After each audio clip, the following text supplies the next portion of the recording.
नमस्कार। आज हम डीप लर्निंग की दुनिया में थोड़ा अंदर तक झांकने वाले हैं। जी। हमारे पास असाइनमेंट ऑन क्लिक का एक लेख है जो ये बता रहा है कि कैसे मशीनें अब लगभग इंसानों की तरह सीख रही हैं। तो चलिए समझते हैं कि ये तकनीक आखिर है क्या और ये हमारी दुनिया पर क्या असर डाल रही है। बिल्कुल। देखिए, डीप लर्निंग जो है वो असल में आर्टिफिशियल इंटेलिजेंस मतलब एआई का ही एक हिस्सा है। और इसकी प्रेरणा ली गई है हमारे दिमाग के काम करने के तरीके से, यानी न्यूरल नेटवर्क से। हम्म। इसका मूल सिद्धांत ये है कि मशीनों को बहुत सारे डेटा से पैटर्न सीखने देना, खासकर वो डेटा जो असंरचित हो, जैसे टेक्स्ट, तस्वीरें, आवाज, जिसका कोई फिक्स फॉर्मेट नहीं होता। और इसमें इंसान का दखल कम से कम होता है। अच्छा, तो फिर ये जो पारंपरिक मशीन लर्निंग थी, उससे ये कैसे अलग हुई? सुना है उसमें काफ़ी हाथ से काम करना पड़ता था? हाँ हाँ, सही पकड़ा आपने। पारंपरिक मशीन लर्निंग में क्या था कि अक्सर हमें कंप्यूटर को पहले बताना पड़ता था कि डेटा में क्या देखना जरूरी है। हम्म। इसे मैनुअल फीचर इंजीनियरिंग कहते हैं। जैसे मान लीजिए बिल्ली की तस्वीर पहचाननी है, तो हमें बताना पड़ता था कि भाई कान देखो, मूछें देखो। डीप लर्निंग मॉडल ये जरूरी चीजें, ये फीचर्स वो बहुत सारा डेटा देखकर खुद ब खुद पहचानना सीख लेते हैं। अरे वाह, कमाल है। अब मशीनें अब खुद समझ रही हैं कि क्या ज़रूरी है। तो ये क्षमता, ये इसे कहाँ-कहाँ शक्तिशाली बनाती है? असल दुनिया में इसके उदाहरण कहाँ दिख रहे हैं? इसके अनुप्रयोग तो देखिए बहुत फैले हुए हैं। स्वास्थ्य सेवा को ही ले लीजिए। डीप लर्निंग आजकल मेडिकल इमेज जैसे एक्सरे और एमआरआई, उनका विश्लेषण करके बीमारियों का पता लगाने में मदद कर रहा है। हम्म। और कभी-कभी तो ऐसे बारीक पैटर्न पकड़ लेता है जो शायद इंसानी नजर से चूक जाएं।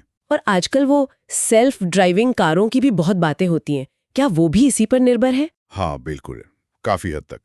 ये जो स्वचालित गाड़ियां हैं, वो अपने आसपास के माहौल को समझने के लिए डीप लर्निंग का इस्तेमाल करती हैं। वो कैमरा, लिडार लिडार मतलब जो लेजर से दूरी मापता है, ऐसे सेंसर से आने वाले ढेरों डेटा को रियल टाइम में प्रोसेस करती हैं और फिर फैसले लेती हैं कि कब ब्रेक लगाना है, कब मुड़ना है, ये सब। तो ये सिर्फ देखने और चलने तक ही नहीं लगता, भाषा के साथ भी इसका कुछ लेना देना है। बहुत गहरा। इसने तो नेचुरल लैंग्वेज प्रोसेसिंग यानी एनएलपी में जैसे क्रांति ला दी है। अब सोचिए, पहले मशीन ट्रांसलेशन कितना कितना रोबोटिक सा लगता था, है ना? हाँ, बिल्कुल। अब गूगल का बर्ट या ओपन एआई का जीपीटी जैसे जो डीप लर्निंग मॉडल हैं, वो न सिर्फ शब्दों को बल्कि वाक्य के पीछे छिपे भाव और संदर्भ को भी कई बेहतर समझते हैं। हम्म। इसी वजह से आजकल के चैटबॉट्स और जो अनुवाद होते हैं वो ज्यादा स्वाभाविक लगते हैं। अविश्वसनीय।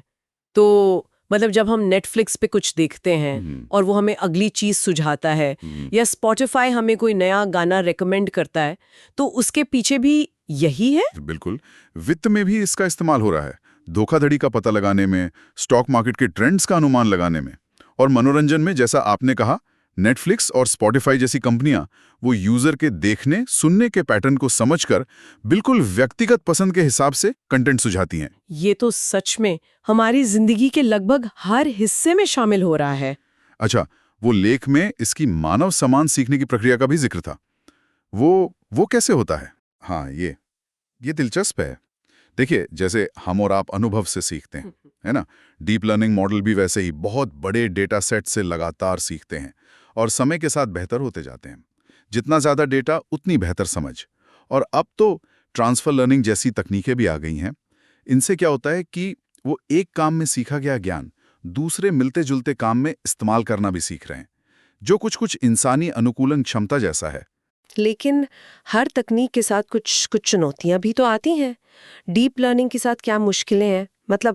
कुछ दिक्कतें भी होंगी, है ना? हाँ हैं, कुछ अहम चुनौतियां हैं। एक तो है ये ब्लैक बॉक्स वाली समस्या। कई बार ये समझना बहुत मुश्किल हो जाता है कि एक डीप लर्निंग मॉडल किसी खास नतीजे पर कैसे पहुंचा। उसकी जो निर्णय लेने की प्रक्रिया है, वो पारदर्शी नहीं होती।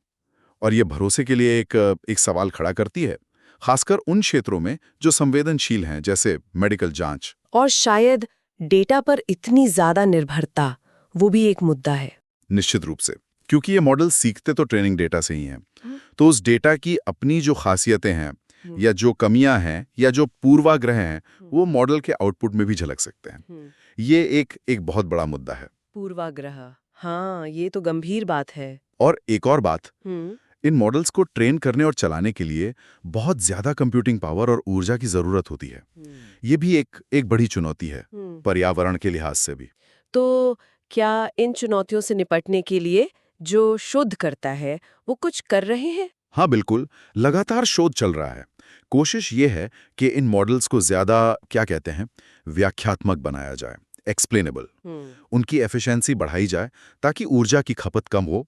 मतलब कोशिश है कि ये तकनीक ज्यादा भरोसेमंद और सस्टेनेबल बने। ठीक है। तो मतलब संक्षेप में कहें तो डीप लर्निंग मशीनों को ये अभूतपूर्व क्षमता दे रही है कि वो जटिल पैटर्न समझें, जिससे कई क्षेत्रों में बदलाव आ रहा है, क्रांति आ रही है। हाँ भले ही कुछ तकनीकी चुनौतियां भी बाकी हैं। बिल्कुल।